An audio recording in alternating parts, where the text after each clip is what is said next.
A famous person once said, a person who doesn't have anything to share thinks of socialism, thinks of distributing everything, including wealth, equally among all the people in the society.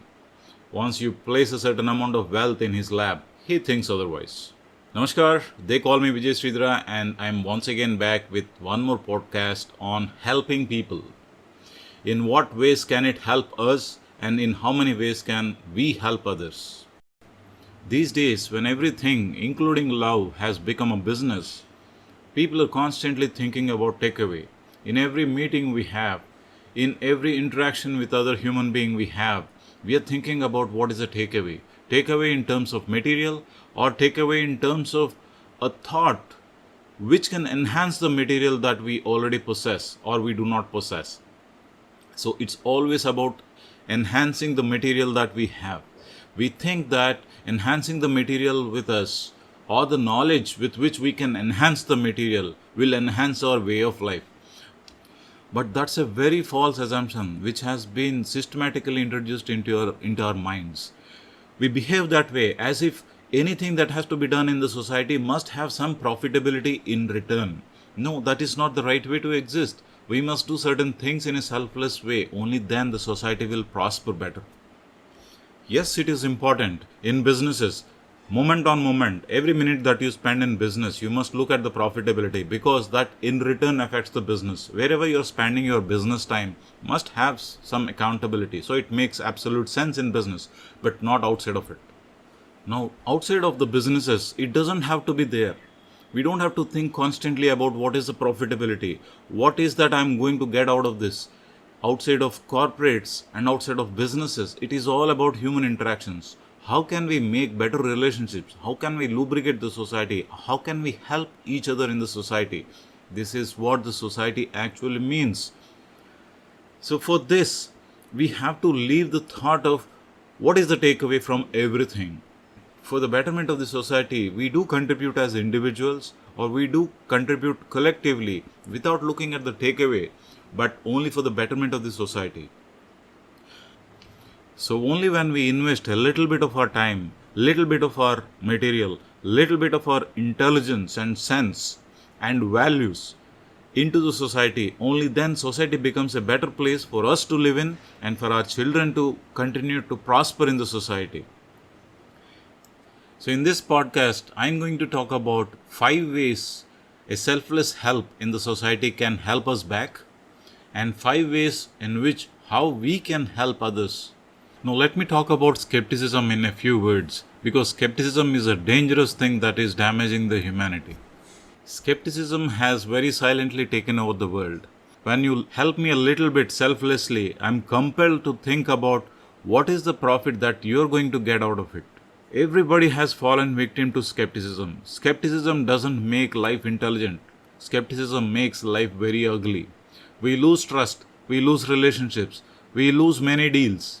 It is very important for us to look at the things the way they appear to us initially. Though we have intelligence behind the scenes running, unless the situation is very doubtful, we should not keep analyzing about what is the reason behind it.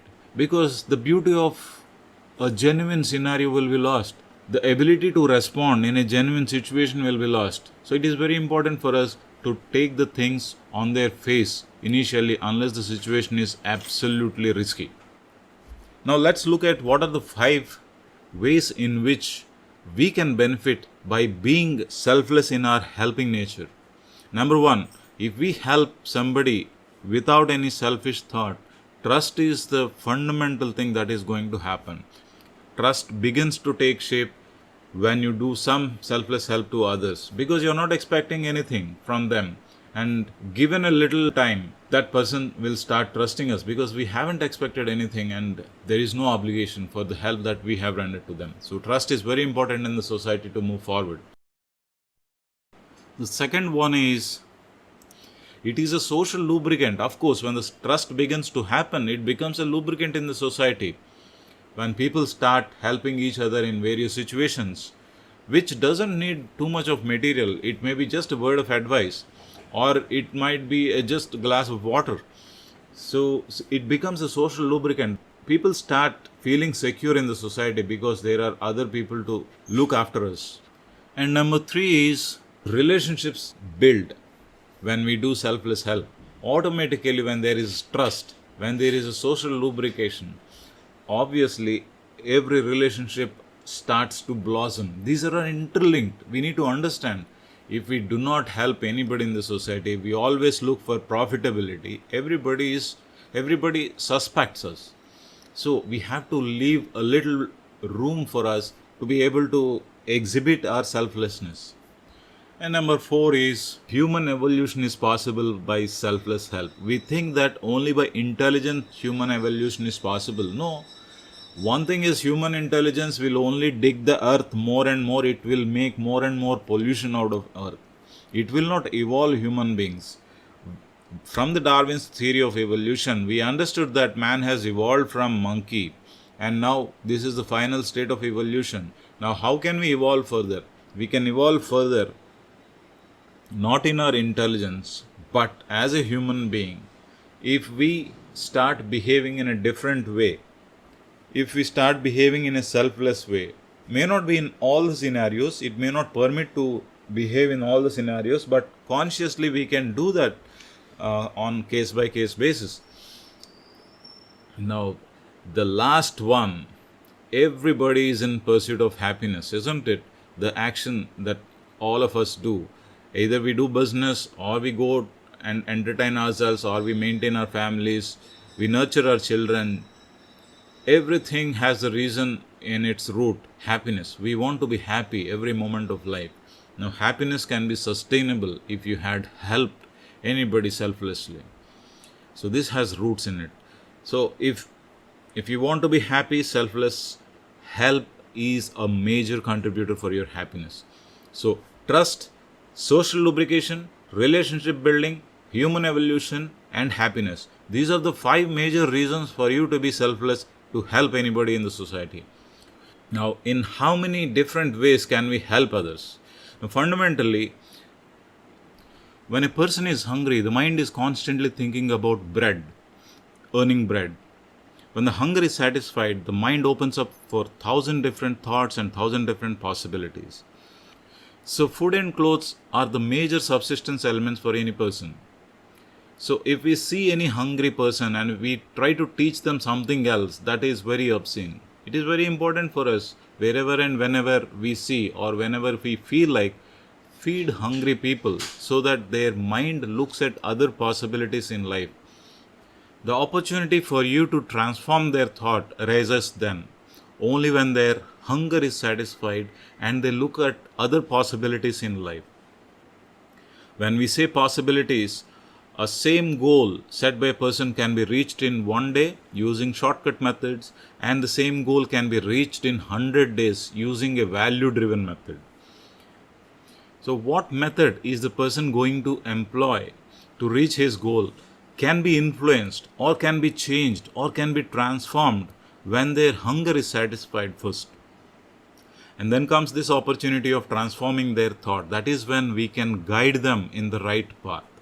So these are the 2 different ways for enabling a person first to be on the track and move in the right direction. So these are 2 different and important ways to help people. And the third one is by bringing them out of their grief, by love and thought. When you show some emotion to a very grieving person, a person who is very sad, when you show some little emotion, a little empathy, not sympathy, little love, they will surface a little bit. That is when a little hook is visible, and from that hook you have to give some logical thought and bring them out of their grief. That is the most important thing. Even in psychology also, when they do counseling, that is what they do. They show little empathy, they show little care to that person so that the person opens up and talks about what has happened, and immediately they put some logical string into it and they pull out the person from the grief. So that is very important. By bringing them out of their grief is the third way of helping. The fourth way of helping is by helping them out of their physical pain and suffering. Somebody may have met with an accident or an injury, or they may have some chronic a chronic illness or some acute pains.